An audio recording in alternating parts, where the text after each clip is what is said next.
लोक सहारा Hindi news live. नमस्कार, लोक सहारा हिंदी न्यूज में आप सभी का स्वागत है। मैं हूं शेखैन। चलिए जानते हैं आज की खबर। औरंगाबाद पदवीधर मतदार संघ 1 नवंबर 2025 नवे मतदार संघ यादी का काम जाहिर हो गया है।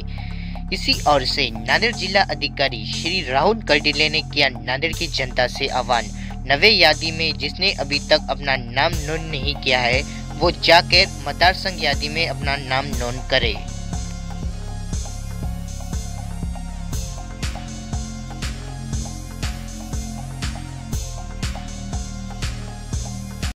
औरंगाबाद पदवीधर मतदारसंघाचा जो आपल्याला निवडणूक कार्यक्रम आहे त्याच्या अनुषंगाने 1/11/2025 म्हणजेच 1 नोव्हेंबर 25च्या आहार्ता दिनांकाच्या अनुषंगाने नवीन मतदार याद्या तयार करण्याचा कार्यक्रम जाहीर झाला आहे। माननीय भारत निवडणूक आयोगाने तो कार्यक्रम जाहीर केलेला आहे।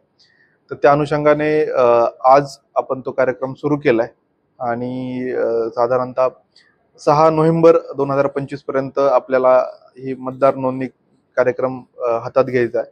आणि या कार्यक्रमामध्ये ठरल्याप्रमाणे दरवर्षी म्हणजे दर इलेक्शनला या नव्या याद्या होतात। त्यामुळे नव्याने सर्व पदवी म्हणजे मान्यता प्राप्त पदवी धारण करणाऱ्या सर्व मतदारांना आपले जे नामनिर्देशित अधिकारी आहेत, तहसील ऑफिस आहेत, SD ऑफिस आहे, या ठिकाणी आपल्याला नोंदणी करायची आहे। मी पत्रकार मित्रांच्या माध्यमातून आवाहन करतो की आपण जास्तीत जास्त नोंदणी करावी आणि या आपल्या इलेक्शनच्या कार्यक्रमामध्ये भरभरून प्रतिसाद द्यावा ही विनंती। धन्यवाद। महत्त्वाचा प्रश्न आहे फक्त श्री क्षेत्र माहूरगड या ठिकाणी VIP दर्शन चालू असल्यामुळे जे सर्वसामान्य लोक आहेत त्यांना तासनतास थांबावं लागत आहे। VIP दर्शन आल्यानंतर तिथली सर्व मंदिराची रांग बंद होत आहे सर।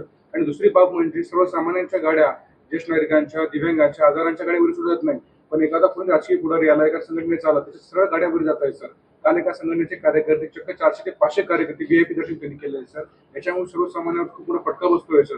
आपल्या प्रशासनात काही कारवाई केली जाणार आहे, काही प्रकार थांबवले जाणार आहे का सर? नाही, यामध्ये मला जी माहिती आहे ती यावेळेस आपल्याकडं अतिवृष्टी आणि पुरामुळे जी भाविकांची जी गर्दी होती ती फार कमी प्रमाणात होती। तुलनेने जवळजवळ मला वाटतं 30 ते 40% भाविकांची संख्या कमी झाली।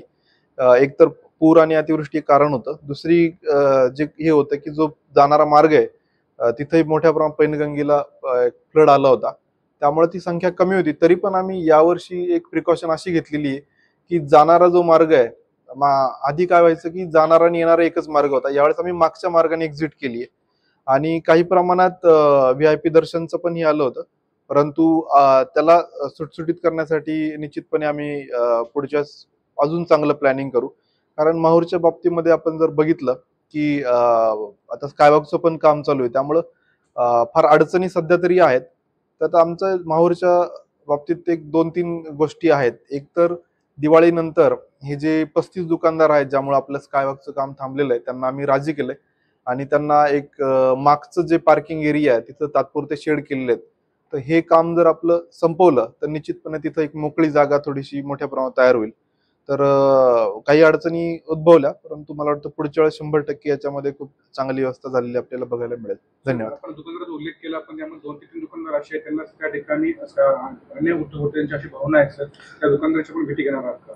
त्यांच्या 3 वेळा मीटिंग झालेल्या आहेत आणि मला असं वाटतं की इन द लॉंग टर्म मध्ये बेस्ट इंटरेस्ट संस्थानाच्या, माहूरच्या आणि ओव्हरऑल सर्वांच्या इथं स्कायवॉक होणं फार आवश्यक आहे।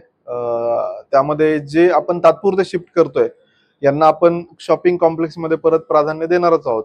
आणि दुसरी गोष्ट तिथं स्कायवॉक म्हणजे लिफ्ट झाल्यामुळं फुटफॉल जो आहे तो 5,000 किमान वाढणार आहे, त्यामुळं साहजिकच त्यांच्या रोजगाराच्या ज्या संधी आहेत त्या खूप मल्टीफोल्डनी वाढणार आहे। हे पण त्यांना मी सांगितलं आणि त्यांना बऱ्याच अंशी ते पटलेलं आहे। मला वाटत नाही त्यात काय प्रॉब्लेम।